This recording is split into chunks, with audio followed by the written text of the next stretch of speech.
మీ business ఏదైనా మీ ఊర్లో promotion చేయాలంటే అది సుమన్ టీవీతోనే సాధ్యం. ఇప్పుడే సంప్రదించండి.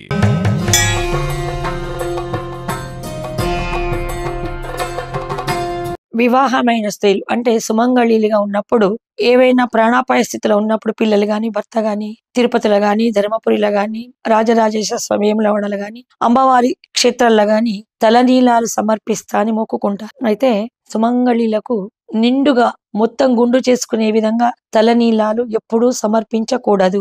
దైవం కూడా దానికి సంతోషించదు. ఒకవేళ అపాయ స్థితి వస్తున్నప్పుడు తలనీలాలు మంగళవారం శుక్రవారం కాకుండా 3 బెత్తెలు, జానెడు కూడా కాదు, 3 బెత్తెల మందము మాత్రమే కట్ చేసి పేపర్లో రావ్యాకు వేసి, ముందుగా రావ్యాకు ఒక ఆయువృద్ధి గల వృక్షము, తమలపాకు కూడా పనికిరాదు, రావ్యాకులో మాత్రమే ఈ సుమంగళి కట్ చేసిన వెంట్రుకలను వేసి తొడిమే ఆమె నాభి భాగానికి అంటించుకొని పసుపు కుంకుమ వేసి నదిలో వదిలిపెట్టడము, ఆ దైవ క్షేత్రంలో సమర్పించడమో చేయాలి. అది కూడా ఒకేసారి అత్యంగా ప్రాణాపాయ స్థితిలో భర్త ఉంటే మాత్రమే. మిగతా ఏదో అపాయాలు అపాదాలు ప్రమాదాలు ఉన్నా కూడా దేవుడే తీస్తాడు. కాబట్టి ఎటువంటి పరిస్థితుల్లో సుమంగళులు తలనీలాలు ఇవ్వకూడదు.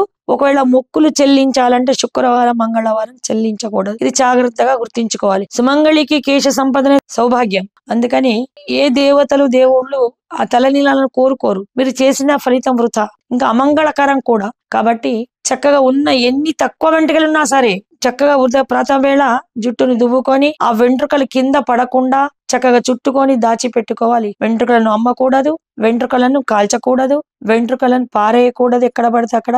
పక్షులకు కాళ్ళకి చుట్టుకొని జన్మ జన్మాలకు అనుభవించే శాపాలు పెడతాయి. కాబట్టి ఆ వెంట్రుకలను చాలా జాగ్రత్తగా జుట్టుగా అంటే చౌరాలుగా చేసుకొని వాడుకోవచ్చును. ఎక్కడైనా దూరంగా ఉంచవచ్చును, మట్టిలో కలపవచ్చు. కాబట్టి వెంట్రుకలు సౌభాగ్య యోగాన్ని కలిగిస్తాయి. కాబట్టి ఎప్పుడు కూడా కేశాలను ఎక్కడ పడితే అక్కడ కట్ చేసి ఏ వారం పడితే ఈ మధ్య కాలంలో పోనీ టైల్స్ చేయించుకోవడాలు, జుట్టు కత్తిరించుకోవడాలు, జడ పీలికగా అయిపోయిందని మంచి పోషక ఆహార పదార్థాలు మింగి దేశవాళీ తైలాలు, దేశవాళీ తలాంటివి, కుంకుడుకాయ, శికాకాయ, అలివీరా ఇలాంటివి వాడడం వల్ల జుట్టు నువ్వుల నూనె, కొబ్బరి నూనె ఎప్పుడు డ్రైగా ఉంచకుండా వారంకు బుధవారం శనివారం తల స్నానాలు చేసి మళ్ళీ ఆరిన వెంటనే సాయంత్రం గాని తెల్లవారు గాని దట్టంగా జుట్టుకు మంచిగా నూనె పట్టించి గట్టిగా జడ వేసుకోవాలి. కొనలు పలిగిపోకుండా చూసుకోవాలి. ఈ మధ్య కాలంలో తలలు వీరబోసే దేవాలయాలకు వెళ్తున్నారు. అది మహాపాపం. విషాదం సంభవిస్తున్నప్పుడే తండ్రి గాని భర్త గాని చనిపోతేనే తల వీరబోసుకుంటారు. అమంగళకరంగా కనబడుతున్నారు. ఏ స్త్రీ అయితే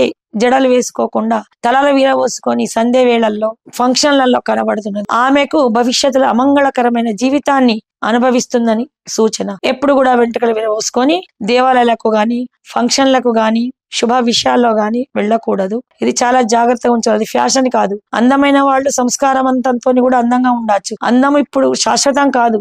సాంప్రదాయం సంస్కారమే శాశ్వతమైనది. ఇది గుర్తుంచుకొని మెలగాలి. మీ జుట్టు, మీ ఆరోగ్యం, మీ సౌభాగ్యం బాగుంటుంది. జై శ్రీరామ్.